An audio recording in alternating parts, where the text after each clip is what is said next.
آج ہم اسلام اور اسلام میں عورت کے مقام کے بارے میں بات کریں گے۔ عورت چونکہ اگر اس کو ایک طرف سے دیکھا جائے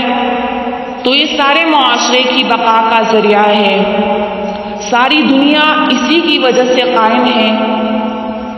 اور اسی کی وجہ سے ہمارا معاشرہ بڑھتا ہے اور آگے چلتا چلا جاتا ہے۔ لیکن ہم اگر یہی نظر ایک عورت پر دوسری طرف سے ڈالیں تو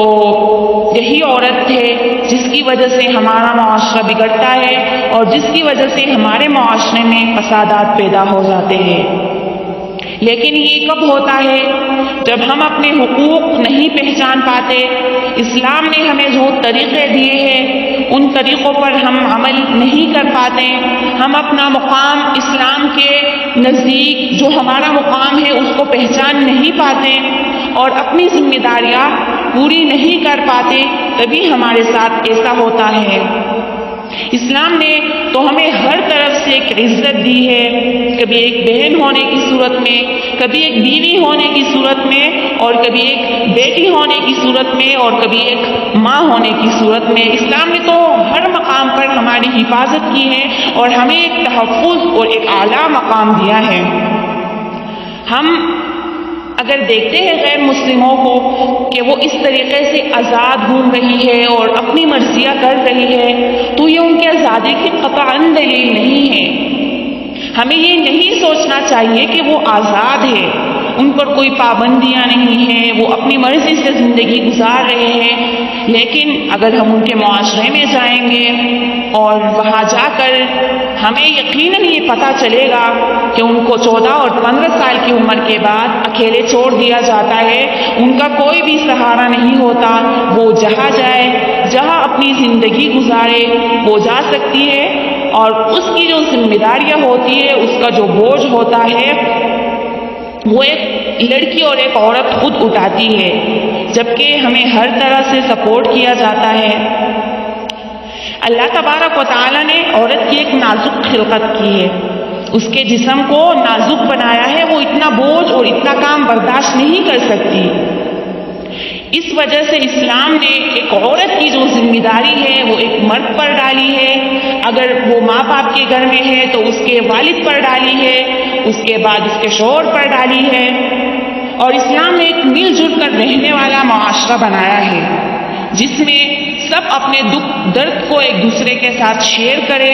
اور سب مل جل کر رہے، جبکہ غیر مسلموں میں ایسا نہیں ہوتا۔ آج اگر ہمیں صحیح نظر سے نہیں دیکھا جاتا تو اس کی وجہ پتہ ہے کیا ہے؟ کیونکہ ہمیں بے وقوف بنایا جاتا ہے کہ غیر مسلم عورتیں آزاد ہیں، آپ کیوں کسی کے ماتحت ہو، آپ کیوں کسی کے انڈر کے نیچے اپنی زندگی گزار رہی ہو، یہ گھر، یہ بچے اور یہ کام سنبھالنا یہ تمہارا کام نہیں ہے،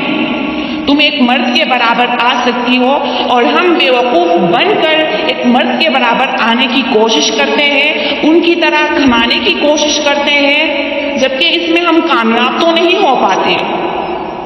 مگر ہاں اپنے گھر اور اپنے بچوں کی طرف توجہ نہ دے کر ہم اپنے گھر کو ضرور اجاڑ دیتے ہیں، اور پھر ہم یہ شکوہ کرتے ہیں کہ ہمیں اسلام نے صحیح طریقے سے ہمارے حقوق ادا نہیں ہو رہے۔ ہم چلتے تو غیر مسلموں کے طریقے پر ہے، لیکن ہم یہ چاہتے ہیں کہ ہمیں جو حقوق اور جو تحفظ اور جو عزت اسلام نے دیا ہے وہ ہمیں بھرپور دے دیا جائے۔ حالانکہ اگر آپ اس طرح سے بے پردہ پھرو گی، اس طریقے سے آپ اپنی زندگی گزارو گی تو پھر جب آپ اسلام کے طریقوں کو فالو نہیں کرتے تو ایک اسلام مسلمان لوگ بھی آپ کو اتنی عزت نہیں دیں گے، اور ہم اگر ان کو دیکھتے ہیں کہ وہ اس طریقے سے آزاد اپنی زندگی گزار رہی ہے تو یہ ہماری بھول ہے۔ ہمیں اس سے ہٹ کر، اس کی آزادی سے ہٹ کر اور ان کی جو ہمیں جو تصویر نظر آتی ہے ظاہری تصویر، اس سے ہٹ کر اگر ہم ان کی زندگی کو سوچیں اور ان کی مشکلات کو سوچیں تو وہ بہت سی مشکلوں کو جھیل رہی ہوتی ہے، اور باقاعدہ طور پر ان کا یہی اعلان ہوتا ہے کہ جو مشرق کی عورتیں ہیں، جو مشرق کی عورتیں وہ کسی کی ماتحت چلتی ہے اور ان کو بھرپور طریقے سے سپورٹ کیا جاتا ہے، جبکہ ان کے یہاں ایسا نہیں ہوتا۔ ایک عورت جب اپنے گھر سے چلی گئی، اپنے گھر کے دہلیز کو پار کر گئی، وہ ایک مرد کے برابر آنے کی کوشش کر رہی ہے، اور تو وہ ظاہر سی بات ہے فیکٹریوں میں بھی کام کرے گی، وہ ہر جگہ کام کرے گی۔ جب ایک مرد کے برابر کام کرے گی تو ان کا پھر کوئی مرد بھی ہاتھ پر کیوں بٹائے گا؟ کیوں؟ کیونکہ وہ بھی ایک عورت کی طرح آ گئی، وہ بھی باہر اپنا کام کر رہی ہے، وہ بھی سب کچھ کر سکتی ہے۔ جب وہ ہی خود کو اپنی خلقت کو محسوس نہیں کر پا رہی اور وہ غیر مسلموں کے طریقے پر چل رہی ہے، تو وہ لوگ کیوں ان کو سپورٹ کریں گے؟ تو اسلام نے ہمیں ایک مقام اور ایک عزت دیا ہے، ہمیں اس مقام میں اور اس جو محدود دائرہ کار ہے اس کے اندر رہنا چاہیے۔ دوسری بات وہ لوگ یہ کرتے ہیں کہ ایک عورت کے ساتھ مشرق میں زیادتی ہو رہی ہے۔ کیوں؟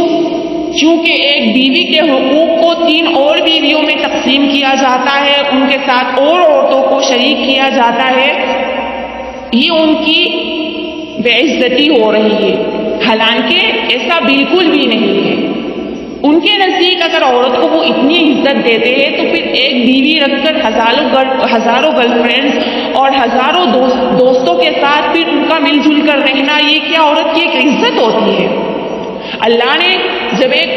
اسلام میں حقوق دیے ہیں کہ وہ ایک بیوی کے ساتھ زندگی گزار سکتا ہے، 2 بیویوں 3 4 تک بیویوں کے ساتھ زندگی گزار سکتا ہے، تو بیویوں کو بھی یہ حق دیا ہے کہ وہ اپنے شوہر کو بھرپور طریقے سے روک سکے کہ وہ غیر محرم عورت کی طرف آنکھ اٹھا کر نہ دیکھ سکے، جبکہ ان کے معاشرے میں تو ایسا نہیں ہوتا۔